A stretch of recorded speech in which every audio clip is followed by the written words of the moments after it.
সংবিধান সংস্কার কমিশনের প্রস্তাবিত জাতীয় সাংবিধানিক কাউন্সিল বা এনসিসি নিয়ে এবার বিএনপির মুখোমুখি অবস্থানে কিংস পার্টি খ্যাত এনসিপি এবং জামাত ইসলামী। সরকার সমর্থক আরো কিছু নাম সর্বস্ব দল যোগ দিয়েছে এনসিপি ও জামাতের সঙ্গে।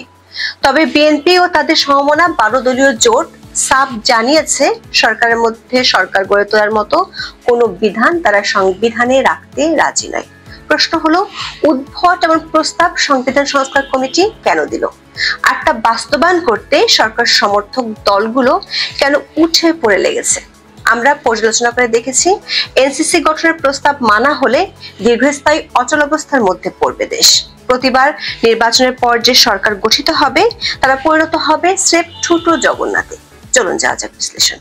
অন্তর্বর্তী সরকারের 10 মাসে নানা নাটক ও নাটকের প্লটের ধারাবাহিকতায় এখন চলছে জাতীয় ঐক্যমত্যের মঞ্চায়ন ও দৃশ্যায়ন।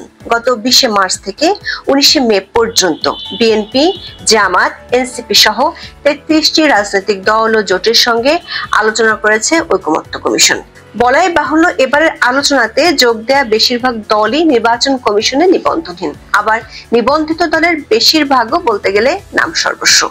একমাত্র বিএনপি ও জামাতের রয়েছে বড় ভোট ব্যাংক। প্রথম পর্যায়ের আলোচনায় অনেক বিষয় রাজনৈতিক দলগুলোর মধ্যে ঐকমত্য হয়েছে বলে দাবি করা হয়েছে কমিশনের পক্ষ থেকে। আর যেগুলোতে ঐকমত্য হয়নি সেসব নিয়ে 2রা জুন দ্বিতীয় পর্যায়ের আলোচনার উদ্বোধন করেন প্রধান উপদেষ্টা ডক্টর মোহাম্মদ ইউনূস। পরের দিন বিষয়ভিত্তিক আলোচনার মাধ্যমে দ্বিতীয় পর্যায়ের আনুষ্ঠানিকতা শুরু হয়।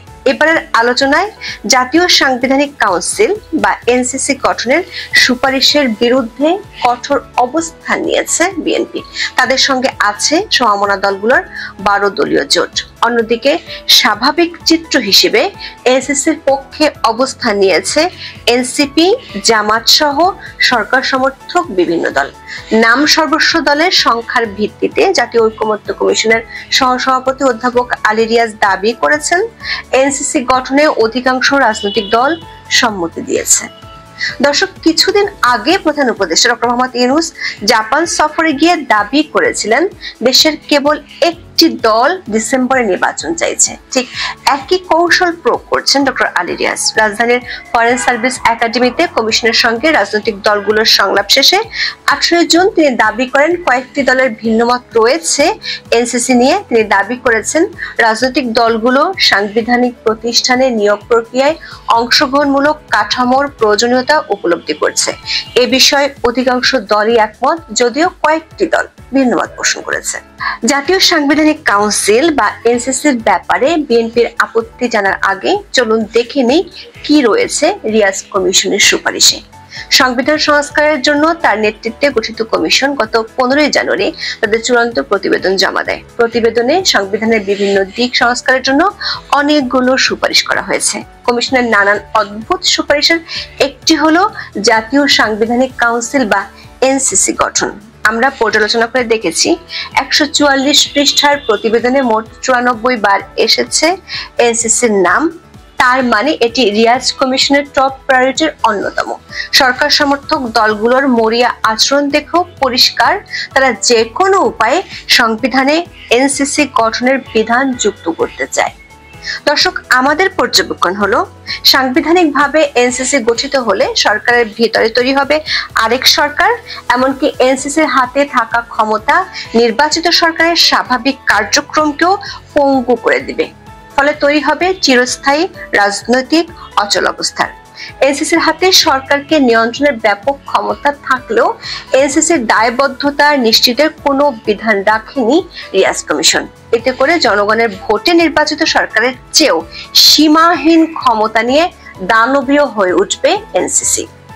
ডক্টর রিয়াজ কমিশনের সুপারিশে বলা হয়েছে, জাতীয় সাংবিধানিক কাউন্সিল বা এনসিসি রাষ্ট্রের 3টি অঙ্গের প্রতিনিধিদের সমন্বয়ে গঠিত একটি জাতীয় প্রতিষ্ঠান হবে। এর সদস্য হবেন রাষ্ট্রপতি, প্রধানমন্ত্রী, বিরোধী দলীয় নেতা, সংসদের নিম্নকক্ষের স্পিকার, উচ্চকক্ষের স্পিকার, প্রধান বিচারপতি, বিরোধী দল মনোনীত নিম্নকক্ষের ডেপুটি স্পিকার এবং প্রধানমন্ত্রী ও বিরোধী দলীয় নেতার দলের বাইরে আইনসভার অন্য সব দলের সদস্যদের মধ্যে থেকে মনোনীত একজন সদস্য। দর্শক, অর্থাৎ এই এনসিসি হবে সরকারের বাইরে আরেকটি জাতীয় সরকারের মতো। তারা আবার রাষ্ট্রপতি থেকে শুরু করে সরকারের গুরুত্বপূর্ণ সব কাজ নিয়ন্ত্রণ করবে। তাদের ছাড়পত্র ছাড়া এসব কাজের কোনোটি বাস্তবায়ন করতে পারবে না সরকার। এবার দেখা যাক কোন কোন কাজের ক্ষেত্রে ছাড়পত্র লাগবে এনসিসির। রিয়াজ কমিশনের সুপারিশ অনুযায়ী নির্বাচন কমিশন, পিএসসি এবং দুদকের প্রধান সহ অন্য কমিশনার, অ্যাটর্নি জেনারেল, প্রতিরক্ষা বাহিনীগুলোর প্রধান এবং আইন দ্বারা নির্ধারিত অন্য বিভিন্ন পদে নিয়োগের কর্তৃত্ব থাকবে এনসিসির হাতে। তারাই এসব পদে নিয়োগ চূড়ান্ত করে রাষ্ট্রপতির কাছে নাম পাঠাবে। দর্শক, খেয়াল করে দেখুন, রিয়াজ কমিশন যে 9 সদস্যের এনসিসি গঠনের প্রস্তাব করেছে সেখানে সদস্য হিসেবে রাষ্ট্রপতি থেকে শুরু করে প্রধানমন্ত্রী, বিরোধী দলীয় নেতা, বিভিন্ন দলের আইন প্রণেতা সবাই থাকবেন। এরা সবাই মিলে একমত হয়ে অ্যাটর্নি জেনারেল থেকে শুরু করে সেনা প্রধানকেও নিয়োগ দেবেন। প্রশ্ন হলো, তাহলে সরকারের কাজ কি হবে? এতদিন আমরা বিভিন্ন দেশে সরকারের ছায়া সরকারের কথা শুনেছি, তবে রিয়াজ কমিশনের উদ্ভট প্রস্তাব বাস্তবায়ন হলে এনসিসি হবে মূল সরকার আর নির্বাচিত সরকার পরিণত হবে এনসিসির ছায়া সরকারে। আবার শুধু বাংলাদেশ নয়, পৃথিবীর যে কোনো দেশের বাস্তবতায় বিভিন্ন দল ও মতের ঐকমত্যের ভিত্তিতে প্রতিরক্ষা বাহিনীর প্রধানদের নিয়োগ দেওয়ার কোনো নজির নেই। বাস্তবে সেটি ঘটাও সম্ভব নয়। এমনকি আলী রিয়াজ যে দেশের নাগরিকত্ব গ্রহণ করেছেন সেই যুক্তরাষ্ট্রেও এ ধরনের পদে নিয়োগ দেওয়া হয় ক্ষমতাসীন সরকারের ইচ্ছা ও পছন্দে। যুক্তরাষ্ট্রে এমনকি সুপ্রিম কোর্টের বিচারকও নিয়োগ পান রাজনৈতিক বিবেচনায়। নতুন সরকার তার পছন্দের ভিত্তিতে পুনর্গঠন করে রাষ্ট্র ও প্রশাসন। সেটি না হলে কোনো সরকারের পক্ষে দেশের নেতৃত্ব দেওয়া সম্ভব না। প্রশ্ন হলো, রিয়াজ কমিশন কেন অবাস্তব রাষ্ট্রবিজ্ঞান এখানে চাপিয়ে দিয়ে বাংলাদেশকে একটি অকার্যকর রাষ্ট্রের দিকে ঠেলে দিতে চান? অন্তর্বর্তী সরকারের মিত্র দলগুলোও কেন সেটি গেলার জন্য বাধ্য করছে বিএনপিকে? রিয়াজ কমিশনের প্রস্তাব অনুযায়ী আরো কিছু অপরিসীম ক্ষমতা পাবে এনসিসি।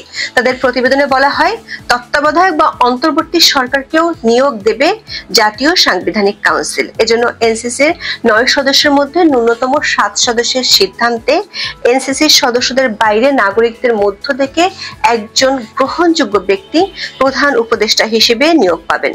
সেটি সম্ভব না হলে কোনো অবসরপ্রাপ্ত প্রধান বিচারপতি বা আপিল বিভাগের অবসরপ্রাপ্ত বিচারকদের মধ্য থেকে একজনকে এনসিসির ন্যূনতম 6 সদস্যের সিদ্ধান্তে প্রধান উপদেষ্টা হিসেবে নিয়োগ দেওয়া হবে।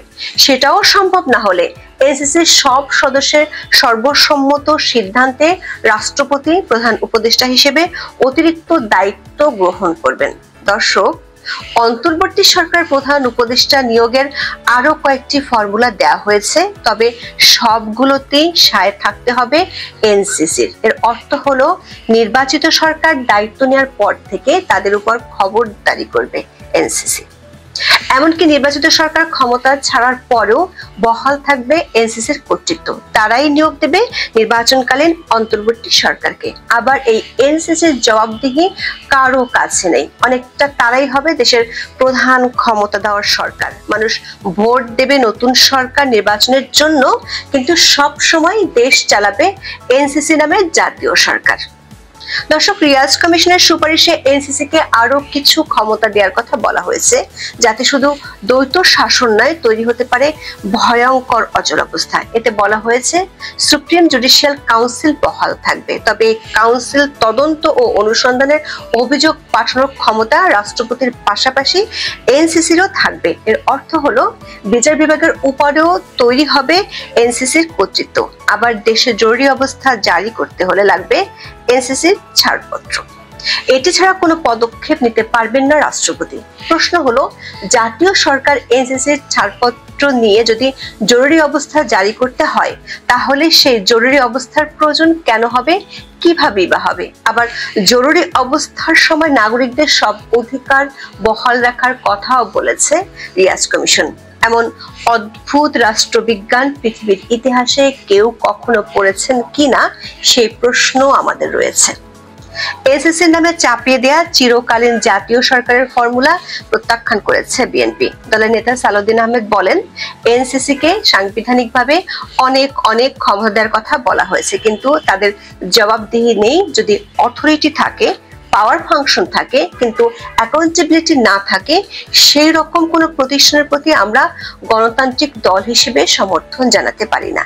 এই ফাংশনগুলো আলাদা করে আরেকটা প্রতিষ্ঠান তৈরি করার মধ্য দিয়ে একটা ইমব্যালেন্স সৃষ্টি করা হবে। বিএনপির এমন অবস্থানে ব্যাপক ক্ষুব্ধ ডক্টর মোহাম্মদ ইউনূসের মিত্ররা কিংস পার্টি এনসিপির প্রধান নাহিদ ইসলাম হুমকি দিয়ে বলেছেন, যারা এনসিসি গঠনের বিপক্ষে তারা ফেসিবাদী কাঠামোয় থেকে যেতে চান। প্রশ্ন হলো, এনসিসির জন্য কেন এত দরদ এনসিপির? কেন তারা বাংলাদেশকে ঠেলে দিতে চায় যুক্তিহীন অন্ধগুলিতে? এখন এ পর্যন্ত। সবাই ভালো থাকুন, সুস্থ থাকুন, নিরাপদে থাকুন। দেখা হবে আগামী পর্বে।